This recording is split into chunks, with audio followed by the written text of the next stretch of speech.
Hello everybody, welcome to Sane Game Studios. I am Sane, I'm an amateur game developer. Today on Gamemaker Tutorials, I'm going to be taking a look at how to attack enemies. I really wanted to do a video on enemy knockback because that's something I've seen requested on a lot of different tutorial channels and it's not very difficult to do. So it's something that I really wanted to cover on my channel. But before I can do enemy knockback, I have to do enemy attack because I'm not going to create a project to do a tutorial on knockback that already has attack coded in without doing a tutorial on attacks. So here's a tutorial on how to attack enemies. Before I get going, I like to do a little bit of a disclaimer saying that everything that I know about how to attack enemies, well, at least everything I know about this method I'm going to be showing you today, I learned from Sara Spalding. So I will be including a link to the original video that taught me how to do this when I was first learning how to do it in the description down below. I don't feel right passing knowledge that I got from someone else without accrediting that someone else that gave me the knowledge. So with that out of the way, I feel like we can jump into this. So to start this off, I'm just going to show you guys what I have going on for our project so far. And essentially, I just like for sprites, I have my player sprites for my idle. So it's just standing in each direction. And that's all that it is. It's a single frame animation of just the player standing in that direction. And then I have the walking sprite. Again, for each direction. And I have it set to 7 frames per second. And if I hit play, you can see walks. And like I said, I have that for each direction. Right, up, left, and down. And then finally, I have an enemy sprite. Which is just an enemy that bobs up and down. For my objects, I only have 3 objects. I have an enemy parent, which is legitimately just there to be a parent. And the only thing I'm doing is setting my image X scale and my image Y scale. And the reason why I'm doing that is because in my room, I didn't set up any kind of viewports or cameras. So because of that, these sprites were really small. So instead of adding viewports and cameras, I decided to just increase the size of the sprites for the purpose of this tutorial. As you can see, it is a parent and it has 1 child. If I were to make multiple enemies, I would make every single enemy a child of this parent. And that is so that when I'm running my attack, instead of checking for collisions with every single different type of enemy, I am just going to check for collisions with this parent, and that will include all of its children. It's by far the best way to do it. I use parent objects for a lot of things and a lot of different projects. And then down here in variables, I just have HP so that my enemies have a health and it defaults to 5 health. And then in the end step event, I'm just setting depth to negative B-box bottom, which is essentially the same thing as depth equals negative Y, which is it's a top-down game trick for just making things appear either in front of or behind other objects based on their position on the y-axis. So if something looks like it's geographically behind something else, it will be drawn behind that something else. Other than that, I have my enemy object, which is very simply just a child. I don't have any enemy AI programmed in. I'm not worried about enemy AI. I just want the enemy to be present so I can show you guys how to do the attack. That's another thing actually I could do a tutorial on, is some basic enemy AI. And my third and final object is the player object. And this is where all of my code that I have so far is. Again, in the end step event, I just have depth equals negative B-box bottom. And then in my create event, I'm just going to blow this up and increase the font so you can read it a bit better. I'm declaring my variables for getting my player input. And then I'm declaring my variables for figuring out whether or not input is being pressed, and if it is, what direction the player wants to move in. I'm setting a dire facing variable, and I'm setting it to 270 because that is down, and I'm using that to set my sprites. You'll see that when I get into the step event. And I want to default to facing down, so that's why I've done that. Finally, I'm setting my HSP and VSP to 0. I'm setting my walk speed to 6, and again, just blowing up the size of the sprite to make it more visible on the screen. And then in my step event, I'm getting player input. I'm getting player input. I am figuring out whether or not a key is currently being pressed. And if a key is currently being pressed, I'm updating my input direction variable to be in the direction that the player wants to move in. If you've seen my top-down movement tutorial, you will understand exactly what's happening here. Finally, I'm doing a switch statement based on my input direction, and I am setting my dire facing to equal my input direction in each of these cases. Finally, I am setting my vertical and horizontal speed, and I'm going walk speed times input magnitude. So that way, if my input magnitude equals false, so I'm not pressing any keys, I'm not actually moving.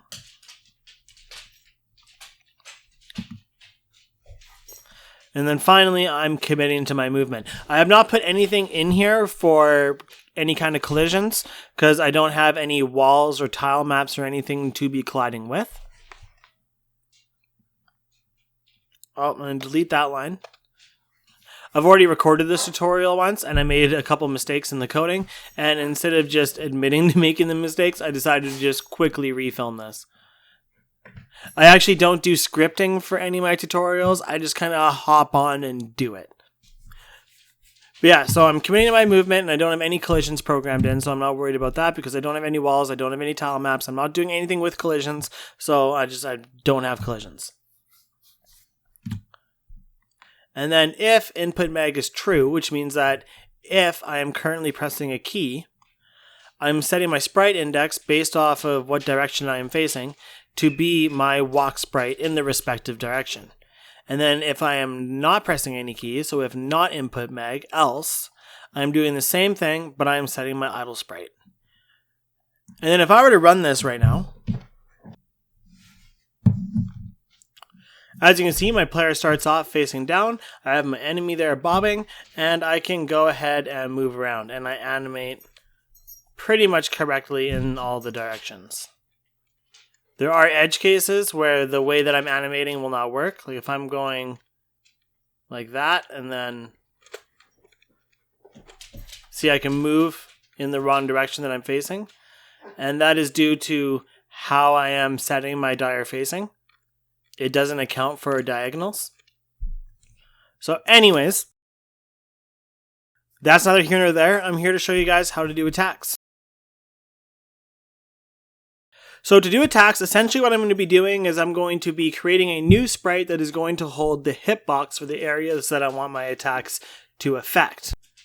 And then once I have my hitboxes set, I'm going to set those sprites to be precise per frame for the collision mask, and then I'm going to be swapping my collision mask over to them for the sake of attacking, and then swapping back to whatever sprite I currently want the collision mask for.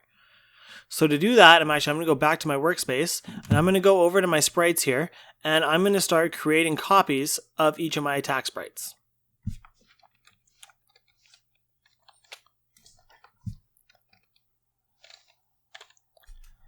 So S player attack down hitbox. And I don't know if I showed you guys my attack sprites, so I kind of just breezed over everything. So when I play those, that's my attack sprite. But of course, this is the duplicate, and I'm setting it to be my hitbox. So I'm going to go to Edit Image. I'm going to create a new layer. And in that new layer, I'm going to go through each frame, and I'm going to draw a square for the area that I want my hitbox to be.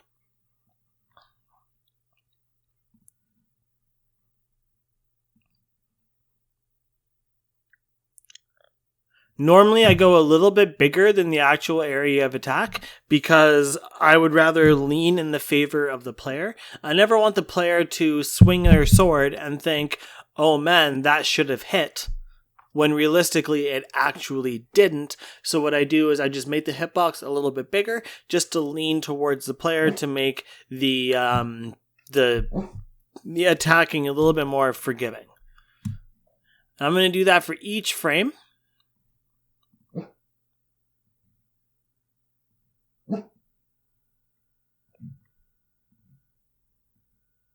And then once I'm happy with all of my hitboxes, I'm going to set that layer to be invisible. So all that I have left are the actual boxes for the areas that I'm hitting.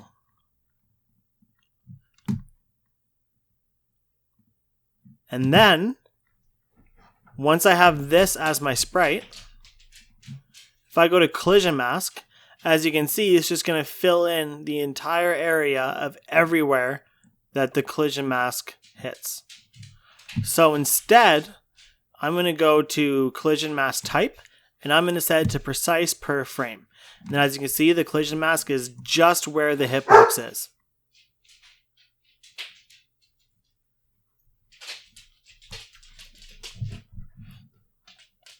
And then I'm going to repeat that process 4 times. For each attack animation that I have, I am going to create a hitbox sprite and do that exact same thing for each of them.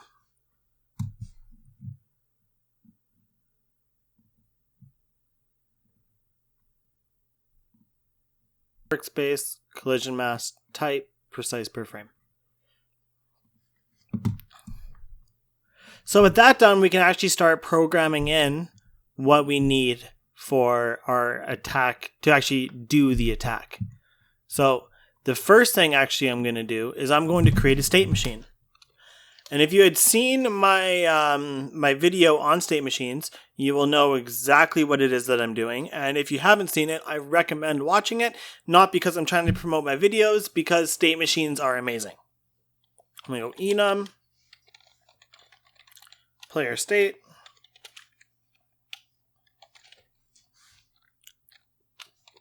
default, and attack. And then I'm going to create a new variable. I'm going to call it state, and it's going to equal player state dot default. And then down here, I'm just going to create 2 more variables. I'm going to go hit list, and it is going to equal ds list create. So that's just going to create a DS list. And then finally, I'm going to create one more variable, and I'm just going to call it damage, and it's going to equal 1. Because I just want to do 1 damage so that I have to hit the enemy 5 times in order to kill it. Then I'm going to go to my step event, and I'm just going to go switch state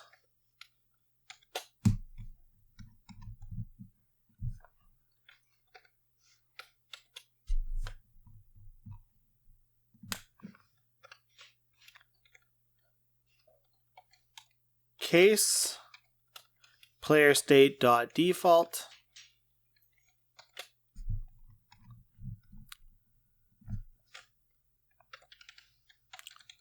break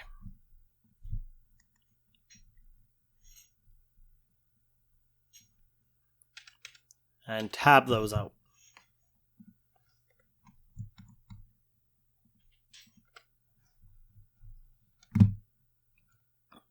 Ooh, and actually we do need, oh, I've already got the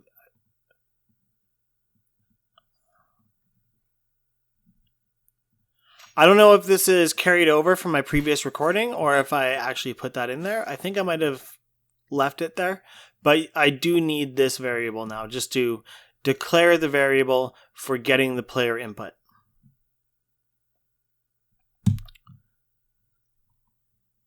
So here, I'm just going to say key attack, and it is going to equal keyboard check pressed VK space.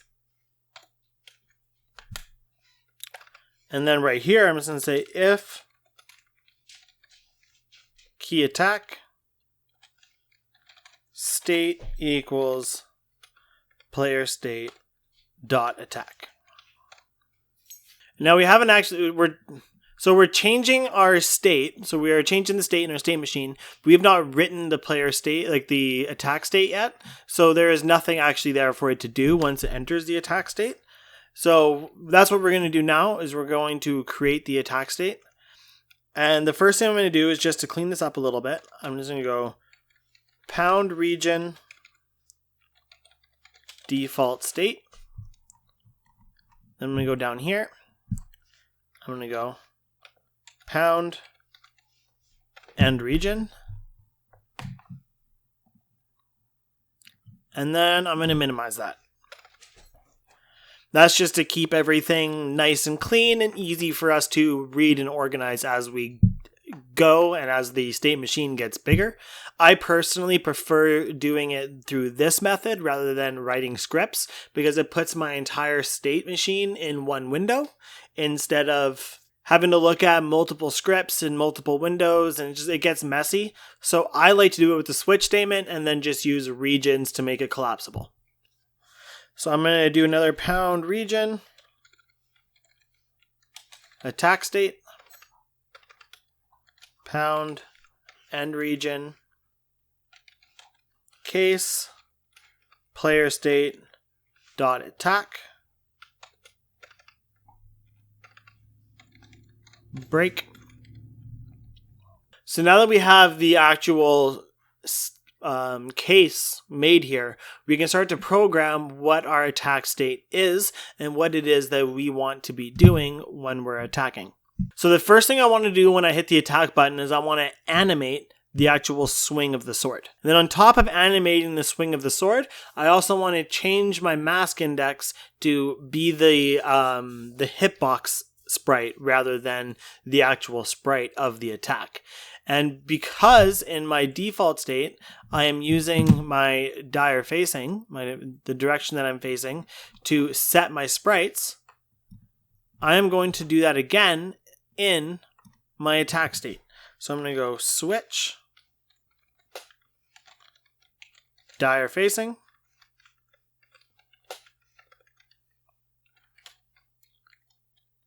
case 0,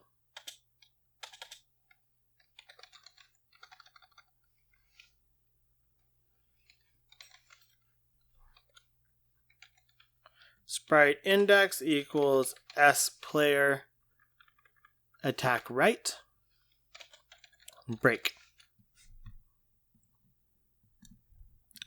Then I'm just going to copy that line 3 more times. And I'm going to go up, left, and down. And then here I'm going to go 90, 180, and 270.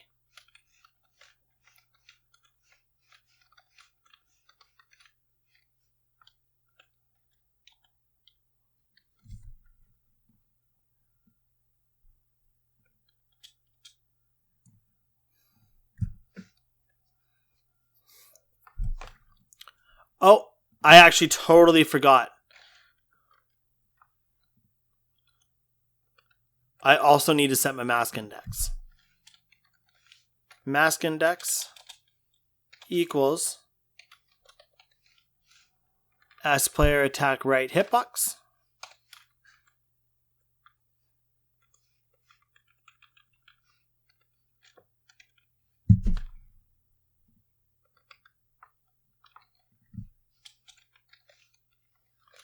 Mask index equals S player attack up hitbox.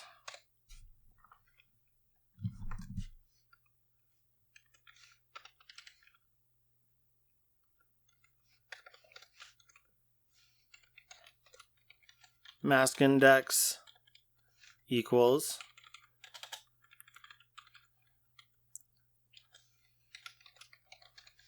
S player attack left hitbox.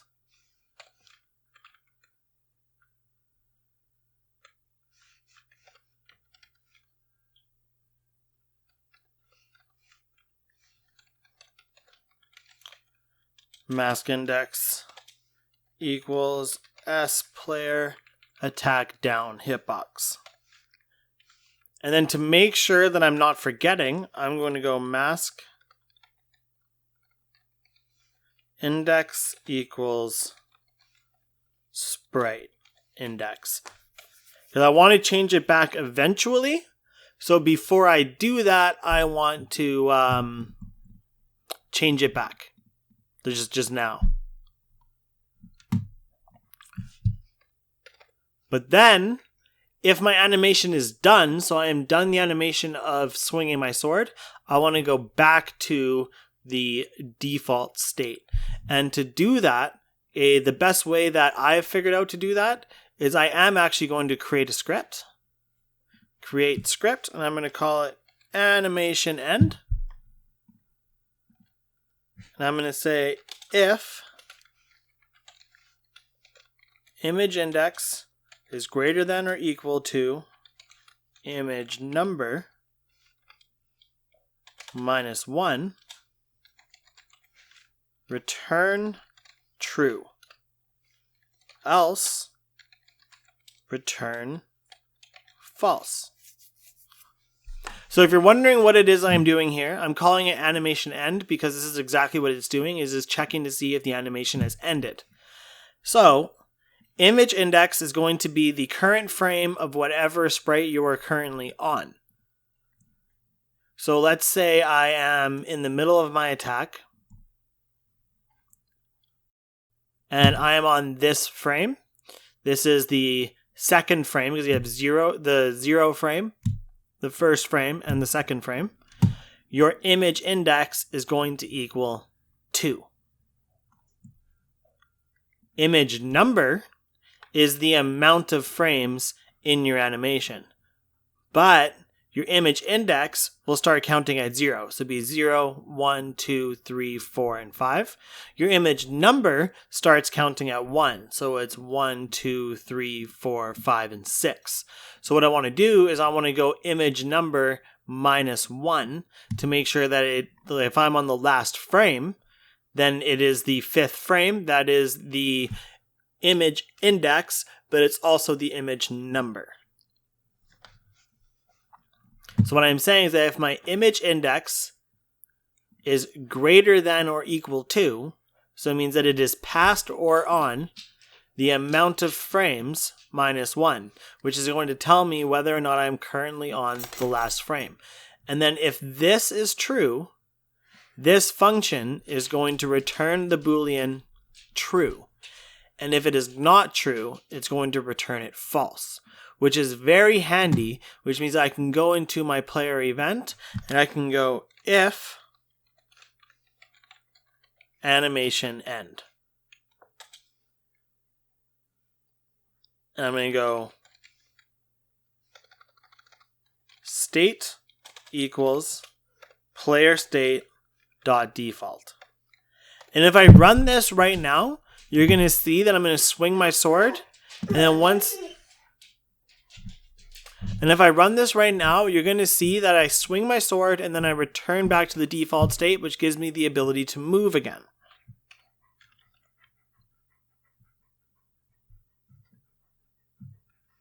So here I am, I'm able to move. I hit space, and then I'm able to move again. But I'm not actually able to attack the enemy yet. Nothing's happening. I have not coded in the collision for detecting the enemy. So that's what we'll do now. So what I'm actually going to do is I'm going to create a local variable and I'm going to create a second DS list.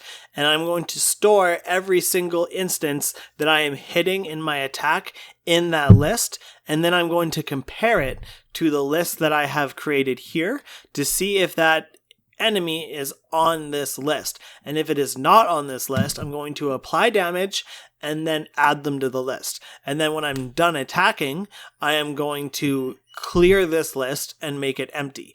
That way, I can only hit an enemy once per swing of the sword. Because if you swing the sword and you're colliding with an enemy, you'll be colliding with an enemy likely for more than one frame inside of the animation. So you don't want to be applying double, triple, quadruple, quintuple damage. You only want to damage them once. So we're going to be using the DS list to do that. So I'm going to create a local variable and I'm going to call it var hit now. And it is going to equal DS list create. And then down here, I'm going to go DS list destroy hit now.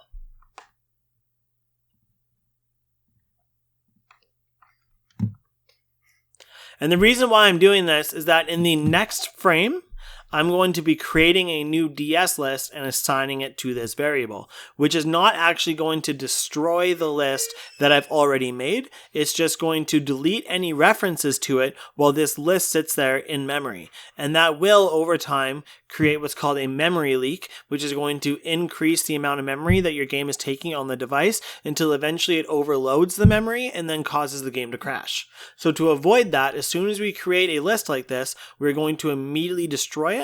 And then once we have it destroyed, then we are going to do all of the code for what we want to do with that list in between these two lines. So I'm going to create another variable. I'm going to say var hits. And it is going to equal instance place list, which is going to be the same thing as doing place meeting, which would be just checking for a basic collision using the bounding box. The only difference is, instead of just being like, okay, I hit this thing, I'm going to be grabbing every instance that I have hit and I'm going to be storing it in a list. And the list I'm going to be storing it in is hit now. So this is going to require a few arguments. It's going to ask me for the X and Y in which I want to check for the collision. It's going to ask me for the object that I want to check if I'm colliding with. It's going to ask for the ID of the list that I want to store this in. And then finally, it's going to ask me if I want it ordered. And when I say ordered means that, like, if I tell it true in ordered, it's going to order the list based on the distance from the actual point on, like, the origin point on the sprite. I don't want to worry about that. I just want to see whether or not I hit them, not what order I hit them in. So I'm going to go X and Y because I want to be checking for my current position. The object that I'm going to be checking for is enemy parent, so I can check for collisions with any type of enemy. The list I'm going to be storing it in is the one that I created right here, and it's called hit now. I'm going to go hit now. And then ordered, I'm going to set to false. Because I don't need to know what order I hit them in. I just need to know whether or not I hit them. And then I'm going to say if hits is greater than 0, which means I did hit something. There is something in that list, and we have things that we need to attack. So if hits is greater than 0, I'm going to loop through however many instances that I found. So to do that, I'm going to be creating a for loop. So I'm going to go for var I equals 0. I'm going to be doing this as long as I is less than hits. And then finally, after every single loop, I want to add 1 to I. So I++. So the next thing I want to do is I want to get the ID of the current instance on that list. So I'm going to go var current, and it is going to equal hit now,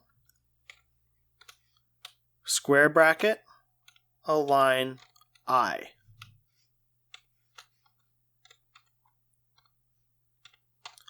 Okay, so if you don't know what I'm doing here, I'm doing, essentially, this is, it's just shorthand. It is the same thing as going ds list, find value, the check hit list, and check for position I. This is doing the exact same thing as this. This is just quicker to type. And all it is doing is it is finding whatever value, not hit list, hit now. It is just going to check this list, and it is going to grab whatever value is at this position. So that's all that I am doing. I am looking in this list, and I'm grabbing the ID of the instance that we stored in here, but at this value. And this value will increase until it is hit every single value in the list. So the next thing I want to be doing is I want to be seeing if this value exists inside of this list. And if it does, I want to ignore it. But if it doesn't, I want to apply damage and then add it to the list.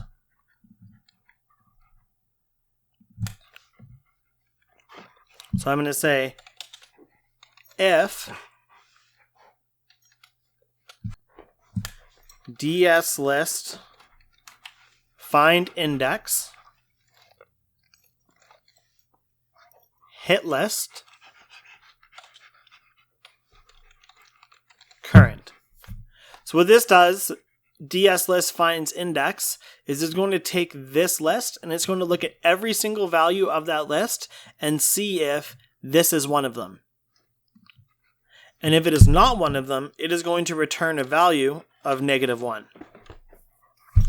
So if this equals -1, that means that this value was not found inside of this list. And if that is the case, I want to do damage. So current.hp, because in my enemy object, I have the HP variable set and it defaults to 5. So current.hp minus equals damage. So I'm going to be applying my damage to its hit points. And then finally, I'm going to go DS list add the ID of the list, which is going to be hit list, and current. And actually, when I recorded this last, the mistake that I made is I did these backwards. So instead of hit list and current, I did current and hit list. And that was the only mistake that I made, but I still decided to just re-record this.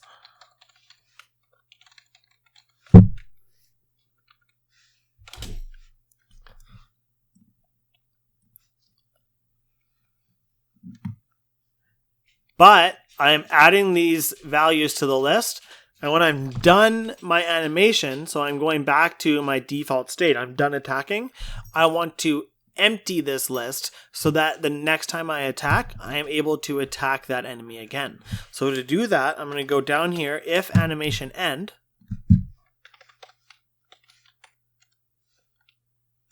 DS list clear, hit list. And that is just going to empty the list of all of its values. So it will just have nothing stored in it again. So then it is primed and ready to repeat this process the next time that I do my attack. So I'm going to go to my enemy now. And just so you can see what I'm doing, I'm going to go draw GUI. I'm going to go draw text transformed. I'm going to do it at 40 and 40. String HP X scale 2, Y scale 2, angle 0. That way we can actually watch it go down in the game. So if I run this now, as you can see up in the corner here, the enemy has 5 HP. But if I go up to it and I hit it, 4, 3, 2, 1, 0, -1. And the reason why it goes -1 is because I have not set any death conditions. I've not done anything to cause a death. And to do that's rather simple. I'm just going to go to the step event and I'm going to say if HP is less than or equal to 0, instance destroy self. And then also back here in my draw GUI event, I'm going to change this. I'm going to have it be a variable. I'm going to call it Y offset. I'm going to go down here. I'm going to go Y offset. I'm going to have it equal 40. I'm going to go into my room. I'm going to pop another one of those in. And I'm going to change that variable to be 80.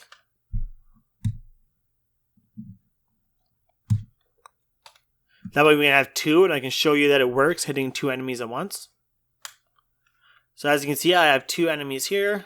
If I go up and attack this one, 4, 3. I attack this one, 4. But I can attack them both at the same time, and they both lose health. Killed the one, killed the other. And that, ladies and gentlemen, is how you do attacks in Gamemaker Studio with this one method. There are other methods where you can have like a sword object that you spawn and have it follow the animation. I honestly find that to be tedious and cumbersome to build. I find this system much better.